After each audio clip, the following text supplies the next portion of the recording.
السلام عليكم ورحمة الله وبركاته. بسم الله الحمد لله رب العالمين والصلاة والسلام على رسول الله. turashimiye Allah subhanahu wa ta'ala wimubo yongera igihe cyo kubaho nge nawe tukirimo, dusaba Allah kwaduha kugikoresha neza, impamvu yuko igihe cyanjye nawe impamvu yuko twinjire mu jana ntitube mu biyoreka cyangwa se boreka abacu dukoresha imitungo yacu cyangwa se ibyo Allah yadutije. Tugiye kubicanya kuri hadithi imwe, nsaba Allah ko yanshoboza kuyibagezaho uko bikwiye, nanasaba Allah nawe ko yabagirira ishoboza kuyumva ndetse no kuyisangiza abandi. Kuko Imana sallallahu alaihi wasallam yavuze ngo uzugishe ibyo wanyumviseho ukabone nubwo waba ari umurongo umwe nawe uzawugeze ku bandi.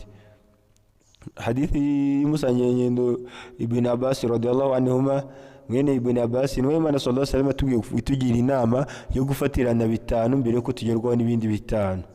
Yatugira inama yo gufatirana amabyuka cyangwa se igihe cy'ubutoya mbere yuko tugerwaho n'ubusaza. Abo turi kubona uyu munsi rimwe na rimwe bashaje ari abasaza ukabasuzugura ukabatwara ukundi bigeze kuba batoya.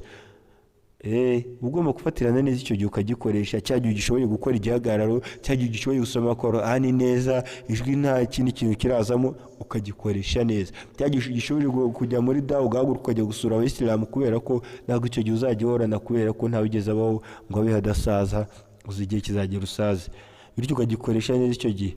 Icya kabiri, Imana sallallahu alaihi wasallam kandi yatubwiye gufatirana neza, tugafatirana igihe dufite ubuzima mbere yuko tugerwaho n'uburwayi. Yaba njyewe, yaba nawe, yaba bigomeka buri wese igihe kizagera akakiragera akagerwaho n'icyo gihe. Bityo Imana sallallahu alaihi wasallam tugira inama yo gufatirana cya gihe dufite ubuzima bwiza, ukabukoresha neza usoma Qur'ani, ukora swala, utanga zaka, ukora ibikorwa byose byiza, kubera ko hari igihe kizagera ukaba utabishoboye, ubuzima bwabaye ubundi.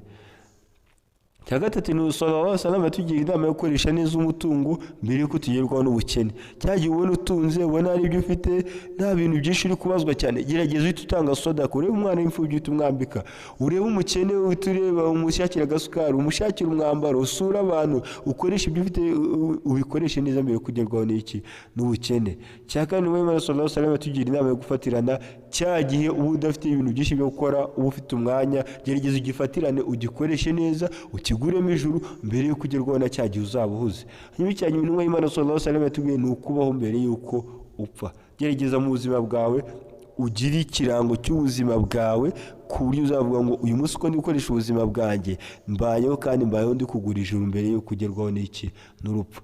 Kubera ko igihe kiri mutoya uba ushoboye kuba wagenda ugakora ibikorwa bikuzamura imbere Allah bikakugira umunyacyubahiro. Imana sallallahu alaihi wasallam yatubwiye ko umuntu wakuze agakura yubaha Allah azaba ari mu bantu bazaba batwikiriwe ku munsi w'imperuka, igihe nta kindi gicucu kizaba kiriho usibye abantu barindwi bazatwikirwa. Iyo ni hadithi iri mu gitabo cya Bukhari.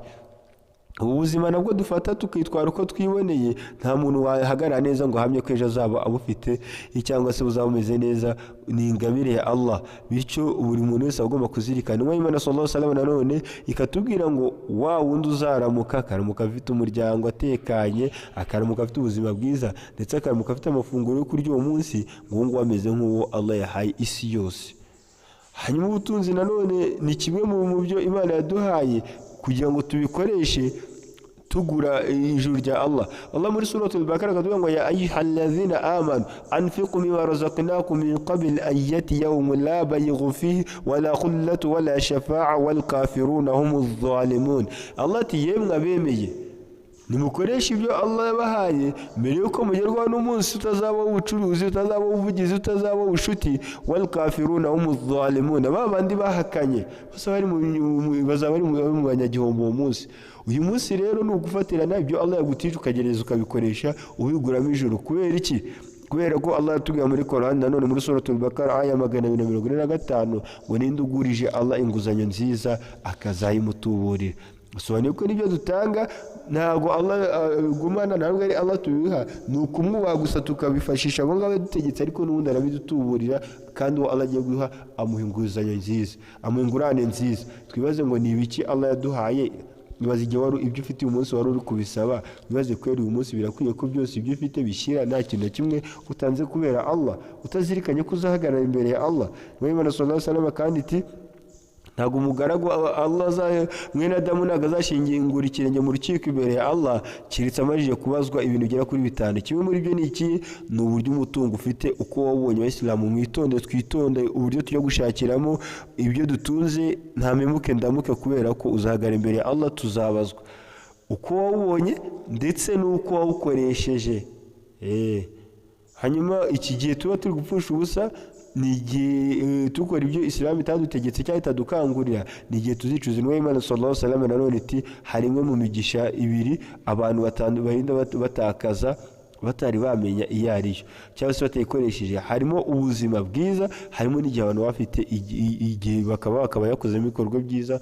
Ufite icyumweru cyose uri kuruhuka, ufite konji mu kazi, kwezi kose ugagira konji, ukwezi karangira nta Qur'an usomye, nta barwayi usuye kwa muganga, nta ibada, nta swala ukoze, nta suna ukoze, nta dua usomeye, ibintu byose ugasanga icyo gihe kiragucitse. Hanyuma wajya mu kazi ukifuza gusara suna, ukifuza gusoma Qur'an, ugasanga biragoye. Abasilamu bityo dufatirana igihe. Inoni hadithi ni sahihi mu gitabo cya Bukhari, dufatirana imigisha ibiri, igihe dufite ubuzima bwiza n'igihe dufite igihe tugerageze tugikoreshe neza. Hanyuma ikindi ni ukugerageza kubaho mbere y'uko dupfa. Twese yaba ngewe yaba nawe hari ukuri tudashidikanyaho nuko tuzapfa. Bityo icyo tugomba gucunga ni iki? Ko twakoresheje igihe cyacu turi hano ku isi, ndetse n'uburyo uri kuba uyu munsi wawe uburyo urangiye uraguhishishe neza yaho uzaba uri ku munsi w'imperuka, ejo aho uzaba uhagaze. Bityo ucunge neza ngo nakoze iki, ese n'iki nzabazwa. Intumwa y'Imana sallallahu alaihi wasallam kandi mu magambo yishuriwe muri surati Sajada muri Qur'an sura 32 aya 12, Allah akatubwira ngo iyo abari kuzabona inkozi z'ibizubitse imitwe ziri kuvuga ngo Nyagasani wacu, ngo noneho ngo twumvise, ngo twanarebye, ngo noneho dusubize ku isi, ngo tujye gukora ibikorwa bitunganye, Allah agahita avuga ngo baba bari kwivugira. Bityo turasaba Allah ko aduha kuzirikana ibi 5 no gukora dushyizemo umuhate, ari ukumushimisha, nta kindi tumubangikanya nacyo uko cyaba kimeze cyose kose, cyaba gito cyaba kinini, kubera ko ntabwo ibindi bikwigiye cyacu. Kubera iki? Tugomba kuzirikana neza intego yacu hano ku isi, tuganatangira kwitegura iherezo ryacu, kubera ko abantu umwe mu bamenyi yaravuze ngo iyaba wari uzi ukuntu abantu bazakwibagirwa umaze kuva hano ku isi, wagakwiye gushishikazwa nuko ushimisha umuremyi wawe. Nushaka kumenya uko abantu bazakwibagirwa, wibaze ngo ni ryari wibuka basogokuru wawe, ukicara ukabazirikana, ni ryari batangira sadaka, ni ryari basaba Imana ko yababarira. Uburyo ubibukamo ikigero wibukaho, zirikana noneho ngo nicyo nawe uzibukwaho. Niba utajya ubibuka, ntabwo ikosa ari ryawe, nuko umuntu uvuye hano ku isi wese yibagirana. Bityo utangire witegurire ahawe, uzirikane igihe abantu bazakwibagirwa, kubera ko niyo mpamvu buri munsi tugerageza, buri munsi tukagerageza kuko abantu bazatwibagirwa. Niyo mpamvu buri munsi tuba tugomba gusoma Qur'an, tukumva icyo Allah tubwira, message aduha, kubera ko ubutumwa duha n'ubutumwa butazigera burangira, n'ubutumwa duhora dukeneye buri munsi.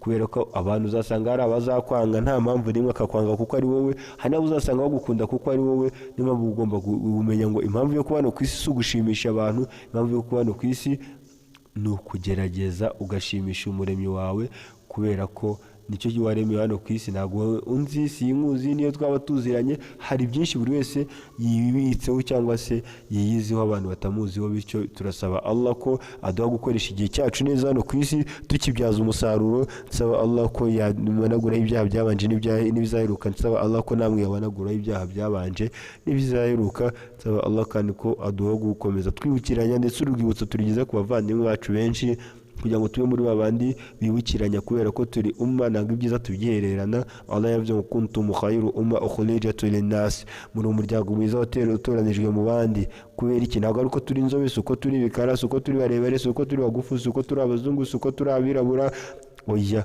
uko turi abakire, uko turi abakene. Allah yitazuye ngo iki? ta'amuruna bil ma'ruf, mubwirizanye ibyiza. Ibyiza iyo mubyumvise ntabwo mubyihererana, ahubwo muhita mugerageza mukabyibukiranya. Watanhawna 'anil munkar, mukanabuzanya ibibi. Watuminuna billahi, kandi mugabo mufite isoko, umugozi wanyu uruta ibindi, uruta iyindi. Ikibaraje inshinga ni ikihe? ni ukubwirizanya ibyiza no kubuzanya ibibi. Watuminuna billahi, ku ipfundo ryo kunywa muri abemera Imana. Bityo uri umuvandimwe wanjye nawe ndi umuvandimwe wawe. Bityo turasaba Allah ko aho niba araho nibeshye mu mvugo ko yambabarira. Saba Allah ko yaduha kumva no kumvira. Saba Allah ko yaduha gukoresha igihe cyacu neza igihe turi hano ku isi. nsaba Allah kugiye cyacu cyo kuva mu ku isi cyaba cyo gihe azaba twishimiye ndetse n'ibikorwa tuzasorizamo ko byari byo bikorwa byiza twazaba turimo kurusha ibindi. Jazakumullahu khairan, wassalamu alaikum wa rahmatullahi wa barakatuh.